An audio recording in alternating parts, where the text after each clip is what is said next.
ఈయన దానం నాగేందర్ ఖైరతాబాద్ ఎమ్మెల్యే అయితే ఇది వార్తనా అన్న అంటే ఇది వార్తనే, కానీ ఎట్లా వార్తనో చెప్తా నేను. అయితే ఖైరతాబాద్ ఎమ్మెల్యే బీఆర్ఎస్లో గెలిచి కాంగ్రెస్ కండువా కప్పుకొని తర్వాత మళ్ళా లేలే నేను కాంగ్రెస్ కండువా కప్పుకోలేదని చెప్పి ఆయన మళ్ళా కాంగ్రెస్ బీఫామ్ తీసుకొని సికింద్రాబాద్ ఎంపీగా పద్మారావు గౌడ్ పైన పోటీ చేసి ఆయన బీఆర్ఎస్కి వెళ్ళి చేస్తే ఈయన కాంగ్రెస్కి వెళ్ళి చేసి అనర్హత వేటు పడుతుందేమో, ఫస్ట్ దెబ్బ నా మీదనే పడుతుందేమో, ఫస్ట్ నన్నే పక్కకు పెడతారేమో అని అనుకున్నటువంటి, అంటే స్పీకర్ కానీ లేకపోతే కోర్టు కానీ వస్తుందేమో తీర్పు అనుకొని కింద మీద అయిపోయి కొన్ని రోజులు గట్టిగానే మాట్లాడిండు. ఎట్లా మాట్లాడిండు? గట్టిగానే రేవంత్ రెడ్డి ప్రభుత్వమే బ్రహ్మాండంగా ఉంది, రేవంత్ రెడ్డి నాయకత్వంలో జిహెచ్ఎంసీ కూడా గెలుచుకుంటాం, అవతలోనికి ఒక్క సీటు రాదు, ఓటు రాదు అన్నట్టుగా ఆయన మాట్లాడిన మాటలన్నీ కూడా విన్నాం. అదంతా జరిగిన తర్వాత ఆయనకు ఒక క్లారిటీ వచ్చింది ఏంటంటే ఎట్టి పరిస్థితులల్లో భవిష్యత్తులో మళ్ళా కాంగ్రెస్ రాదు అనేది ఒక క్లారిటీ వచ్చింది. ఆ క్లారిటీ రాగానే ఏం చేసాడు, వెంటనే మొన్న ఒక 2-3 ఇంటర్వ్యూలల్లో కేసీఆర్ని ఎత్తుకుంటుర్రు. ఇక ఈయన ఎత్తుకున్నాడు, పోచారం ఎత్తుకున్నాడు, ఎత్తుకుంటారు. ఇప్పుడు అంతా ఎత్తుకొని ఏం చేస్తారో తెలియదు, కానీ మళ్ళీ కేసీఆరే బ్రహ్మాండం అని చెప్పి మాట్లాడినటువంటి సందర్భాన్ని మనం చూసినాం. అక్కడ ఈ మీటింగ్లో జర్రుంటే చచ్చిపోతుంటాయి అనేది ఒక సెటైరికల్గా ఓ మాట వచ్చింది. ఎందుకు తెలుసా? ఒకసారి చూడండి. ఇక ఏమన్నాడు, అదేవిధంగా తారాలు తరుచుకునే మనందరి ప్రియతమ ముఖ్యమంత్రి శ్రీ కల్వ అయిపోయి శ్రీ కల్వ అనగానే ఒక్కటిసారి దగ్గు మనచ్చు పానం. రేవంత్ రెడ్డి గుండె జారి కిందికి జారి పడచ్చు. ఇప్పుడు బీఆర్ఎస్లోకి వెళ్ళి వచ్చినోడు కూడా ఇంకా ఇప్పుడు బీఆర్ఎస్లో ఉన్నోళ్ళు అన్నారు అంటే కూడా అరే ఇంకా వాళ్ళు అదే ఆలోచనలో ఉన్నారు, గతంలో అదే ప్రభుత్వంలో ఉన్నారు కాబట్టి అనుకోవచ్చు. కాంగ్రెస్లోకి వచ్చి జాయిన్ అయిన తర్వాత సరే ఈయన మీద అనర్హత వేటు కూడా వల్లేదు. స్పీకర్ గారు ఏమన్నారంటే లేలే ఆయన ప్రాథమిక సభ్యత్వం తీసుకోలేదు అని చెప్పారు. కండువా కనిపించలేదా, పోటీ చేసిన బీఫామ్ కనిపించలేదా, తిరిగి ఓట్లు వేయించుకుంది కనిపించలేదా, ఆయన పేరు మీద గుర్తు కేటాయించింది election commission of India, Congress గుర్తు, చేతి గుర్తు, అభయహస్తం గుర్తు.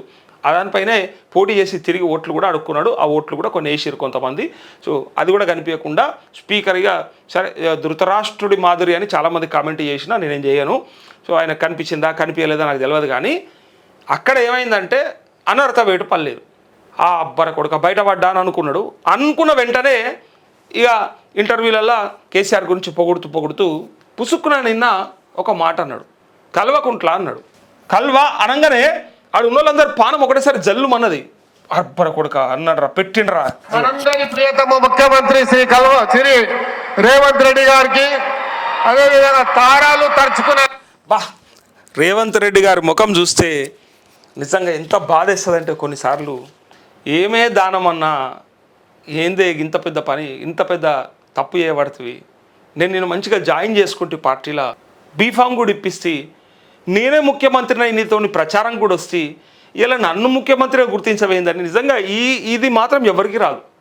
నేనేమంటున్నా, ఇంతకుముందు ఇప్పుడు ఒకసారి మీరు గమనించండి, ఇంతకుముందు పరిపాలన చేసినటువంటి కేసీఆర్ సభలలో కానీ అంతకంటే ముందు పరిపాలించినటువంటి ఉమ్మడి ఆంధ్రప్రదేశ్ కిరణ్ కుమార్ రెడ్డి పరిపాలనలో కానీ, అంతకంటే ముందు 2 ఏళ్ళు పరిపాలించిన రోషయ్య పరిపాలనలో కానీ, అంతకంటే ముందు రాజశేఖర్ రెడ్డి పరిపాలనలో కానీ, అంతకంటే ముందు చంద్రబాబు నాయుడు పరిపాలనలో కానీ, అంతకంటే ముందు చంద్రబాబు నాయుడు కంటే ముందు ఎన్టీ రామారావు పరిపాలనలో కానీ, నాదెండ్ల భాస్కర్ రావు పరిపాలనలో కానీ, అంతకంటే ముందు కోట్ల విజయభాస్కర్ రెడ్డి పరిపాలనలో కానీ నేను చిన్నప్పటి నుంచి చూస్తున్నా.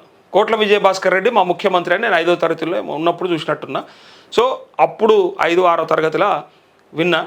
అప్పటి నుంచి ఇప్పటిదాకా ఏ స్పీచ్లో కానీ, ఏ మంత్రి కానీ లేదా ఎమ్మెల్యే కానీ, ఏ నాయకుడు కానీ మైకు ముందర గత ముఖ్యమంత్రి పేరు కానీ లేదా వేరేటోళ్ళ పేరు కానీ చెప్పిన దాఖలాలను చూడలేదు. ఆయనైతే ఒక రేవంత్ రెడ్డికే దక్కింది క్రెడిబిలిటీ, ఈ క్రెడిట్. నిజంగా నేనైతే ఎప్పుడు చూడలే. ఇంతమంది ముఖ్యమంత్రులను చూసినాం, ఇంతమంది నాయకులను చూసినాం, కానీ ఏ ముఖ్యమంత్రి ముందర కూడా ముందర పక్కకో సాటుకో వాళ్ళు లేనప్పుడు ఎక్కడనో కాదు, ముందర డైరెక్ట్గా వేరేటోళ్ళ పేరు ఉచ్చరించి లేదా పేరు మర్చిపోయినటువంటి సందర్భం నేను ఎక్కడ చూడలే. దానికి కారణం ఏంది చెప్పండి? దానికి కారణం ఏంది? నేనేం చెప్పా? ఒక్కసారి ఇందులో ఉన్నటువంటి కామెంట్లు చూడండి. నిజంగా ఏం పరిస్థితి వచ్చిందే, ఇయ్యాలనే గుర్తిస్తలేరు, ఈరోజే ఇట్లా మాట్లాడుతుర్రు, ఈరోజే వేరేటోళ్ళ పేర్లు తీస్తుర్రు. ఒక్కసారి 28 ఎన్నికల తర్వాత ఓడిపోతే కనుక, ముఖ్యమంత్రిగా ఓడిపోతే అంటే పార్టీ ఓడిపోతే ఒక లెక్క, కొడంగల్ ఓడిపోతే ఇంకో లెక్క, ఇక కొడంగల్ ఓడిపోతే మీరు ఊహించుకోర్రు, ఇక కుక్కలు దేకై అని కామెంట్లు ఉంటాయి, కావాలంటే మీరు చూడరు, ఎవ్వరు పట్టించుకోరు. ఇక ఇలా కిరణ్ కుమార్ రెడ్డి పరిస్థితి ఏమైంది? నిజంగా కిరణ్ కుమార్ రెడ్డి కూడా సరే ఉమ్మడి ఆంధ్రప్రదేశ్లో బ్రహ్మాండంగా పరిపాలించినప్పటికి కూడా తెలంగాణ పైన చూపించినటువంటి వివక్ష వల్ల ఆయనకు నెగిటివ్ అయింది.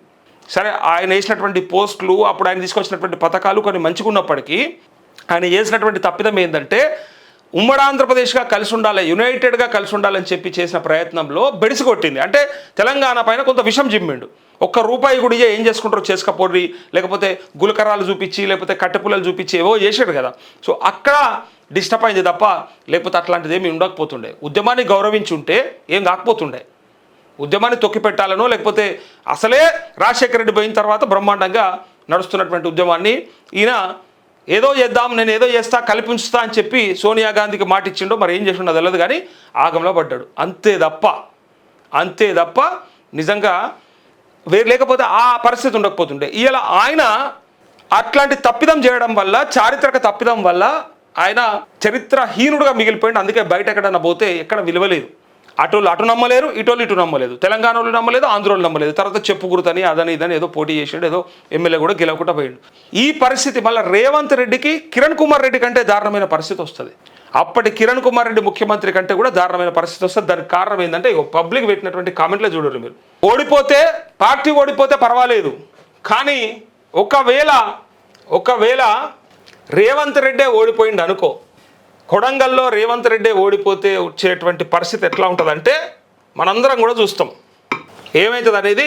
అయితే ఇలా ప్రజలు పెట్టినటువంటి కామెంట్లే తప్పకుండా చూడాలి. ఎందుకంటే అంటే ఇదిగోండి, ఎవ్వరు గుర్తిస్తలేరు, సొంత వాళ్ళు గుర్తిస్తలేరు, బయట వాళ్ళు గుర్తిస్తలేరు.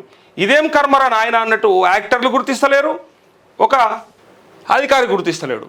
అందుకే కష్టపడి వచ్చినోనికే విలువ ఎక్కువ అంటారు చూడు. ఉట్టిగా ఫ్లూక్లా లేకపోతే ఏదో ఒక లక్లా, ఏదో ఒక టైంలా, ఒక వేవ్లా, ఒక గాలిలా వచ్చిన వాళ్ళు ఉంటారు కదా, అలాగంత విలువ ఉండదు. నిజంగా నాకు నిన్న కూడా ఒక ఆయన చెప్తా ఉన్నాడు ఒక దగ్గర ఏమంటాడంటే, అసలు ఇలా ఈ అభిజిత్ దీప్కే వీళ్ళు చేస్తున్నటువంటి ఆ కాక్రోజ్ జనతా పార్టీ, ఆ జెన్జీ ఉద్యమం ఏదైతే ఉందో అది చూసిన తర్వాత దాన్ని కంపేర్ చేస్తూ ఏమంటారంటే, అరే అంటే పెద్ద మనిషి ఆయన, ఇవాళ సోషల్ మీడియా ఉండడం వల్ల ఒక వ్యక్తి నుంచి ఒక వ్యక్తికి ఈజీగా మనం అనుకున్నది చేరుతుంది కాబట్టి ఇవాళ ఉద్యమాలు చేయడం అనేది చాలా ఈజీ అయింది. నీ వాయిస్ ఎక్కడికంటే అక్కడికి వెళ్తుంది. సోషల్ మీడియా ద్వారా నువ్వు ఏదైనా ఎక్కడికైనా, దేశం కాదు ప్రపంచమంతా చూసేలాగా మాట్లాడే శక్తి వచ్చింది, అవకాశం వచ్చేది. కానీ ఏమీ లేని అసలు సోషల్ మీడియా అంటే తెలియని 2001లో కేసీఆర్ చేసినటువంటి ఉద్యమంతో పాటు స్వతంత్ర ఉద్యమం దాకా ఏదో ఒకటి చెప్పలేరు. ఈ దేశంలో అట్లే ఈ రాష్ట్రాల్లో జరిగినటువంటి ఉద్యమాల్లో అప్పటి నాయకుల గొప్పతనం గురించి చెప్పిండు. ఇవాళ ఏమున్నదా, ఇవాళ మస్తుగా మాట్లాడతారు. ఇవాళ సోషల్ మీడియా వచ్చుడుకు ఎట్లా అంటే అట్లా ఏదంటాది చెప్పే అవకాశం వచ్చి మీరు రీచ్ పెరిగిపోవడం వల్ల అవకాశం వచ్చింది. అసలు అలాంటి అవకాశమే లేని కాలంలో ఉద్యమం చేసేటోడు మొగోడు. అప్పట్లో ఏముండే, అసలు ఏ కనెక్టివిటీ ఉండే, ఏ కాంటాక్ట్స్ ఉంటుండే, ఏ రకమైనటువంటి అవకాశాలు ఉంటుండే, ఏ ప్రొవిజన్ లేని కాలంలో ఉద్యమం చేశారు కదా. అది గొప్ప. ఊర్లలో పోయి ఒక్కొక్కరిని జమగట్టి మరి జత చేసి మరి చేసినటువంటి ఉద్యమాలే గొప్ప అని కంపేర్ చేస్తే అది ఒక్క కేసీఆర్ని కాదు, కేసీఆర్ నుంచి వెనకకి. ఎందుకంటే మన రాష్ట్రంలో జరిగినటువంటి ఉద్యమం నుంచే మొదలు కాబట్టి 2001లో అయితే లేదు కదా సోషల్ మీడియా, వెనకాలనే కదా. ఆ తర్వాత ఇక స్వాతంత్ర ఉద్యమం దాకా చెప్పిండు అన్నట్టు. ఈ దేశంలో జరిగినటువంటి ఉద్యమాల గురించి కంపారిజన్ చేస్తూ ఇలా ఏందా మీరు ఏమన్నా చేయగలుగుతారు, కానీ అప్పుడు చేసినోడు మొగోడు, అప్పుడు చేసినోడు గొప్పడు అన్నట్టు. ఇలా కష్టపడి వస్తేనేమో పేరుంటుండే, కష్టం లేదా మీద వస్తుంది. ఇగో అరే జస్ట్ మిస్ భలే ఉంటుంది మొత్తం పేరు చెప్పుంటే. ఒకవేళ మొత్తం పేరు చెప్పుంటే మస్తు ఉంటుండే. జస్ట్ మిస్ అంటే మనకేం ఇష్టం లేదు, కాకపోతే ఎమ్మెల్యేలకు ఎందుకు గుర్తుండదని నాకు అనుమానం అట్లా. ఇగో even Ballaladev in Baahubali also did not face this humiliation I guess అంటూ ఆయనకు కూడా జరగలే హ్యూమిలేషన్. బల్లాల దేవునికి కూడా అలాంటి బాహుబలికి కూడా హ్యూమిలేషన్ రాలే. ఇగో దీన్ని ఏవో పెట్టిరిగా ఎయిట్ రావే బందోల్కరా ఏదో అంటుండు బందోల్కరా అని చెప్పి కేసీఆర్ అన్న మాటని ఈడబెట్టిరు. ఇగో రేవంత్ అన్న ఆ ఏరియాకి కాల్ చేసి అర్జెంటుగా తీసుకెళ్ళి లోపల వేయండి అని చెప్పి, లోపల తీసుకుపోయి వేసేయరు డైరెక్ట్గా అని చెప్పి. ఇగో తారలు తలుచుకునేనా ఒరే ఇంత ఓపెన్ ట్రోలింగ్ ఏంట్రా పొట్టు, సారీ నేను కాదు వాళ్ళు అన్నారు, తప్పది, నాకు అస్సలు అట్లాంటి ఉద్దేశం లేదు. పంజాగుట్ట చౌరస్తాలో బీడీలు అమ్ముకోవడమే ఇక నల్లమల క్యాట్ పేరు మర్చిపోయి కేసీఆర్ గారి పేరు అనబోయిండు అంటూ ఎందుకంటూ ఏందో అనొచ్చు కదా ముఖ్యమంత్రి. నెంబర్ రీపోస్ట్ పెట్టు బ్రో, సీఎం నేమ్ మర్చిపోయిన వాళ్ళని అందరి ఎవరెవరైతే ఇప్పటిదాకా మర్చిపోయారు అందరికీ పెట్టమని అంటూ ఉన్నారు. ఇప్పుడు దానం కూడా ఫ్రైడే జైలుకి వెళ్తాడా అంటూ అయిపోయా. ఇగో ఏడవలేక నవ్వుతుండు చోటాబాయ్ అంటూ ఏడవలేక నవ్వుతురు వాళ్ళంతా కూడా అని చెప్పి ఇగో పేరు మర్చిపోయిండు అని చెప్పి ఇగో పాపం రేవంత్ రెడ్డి గారు పాపం నాకు కూడా బాధేస్తుంది నిజంగా.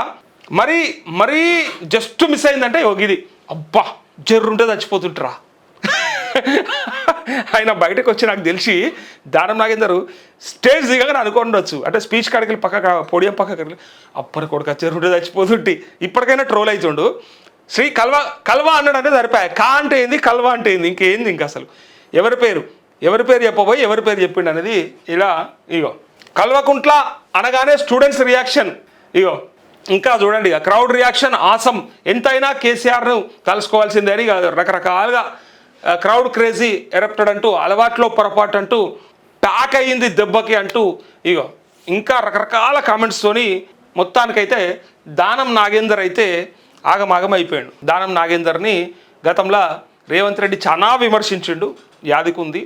సో అందుకే ఇయ్యాల దానం నాగేందరు ఈ మాట అన్నాడు అని చెప్పి చాలామంది అభిప్రాయపడ్డారు. ఆయన మనసులో ఉన్నది కాదు, ఆయన అనుకునే అన్నాడు, కావాలని అన్నాడు, రేవంత్ రెడ్డిని అవమానించాలని అన్నాడు. ఎందుకంటే అవకాశం వచ్చేది కాబట్టి, ఎట్లయినా బయటికి పోయేది, ఎట్లయినా మళ్ళీ బీఆర్ఎస్లకు పోయేది కాబట్టి అని అన్నాడు చాలామంది.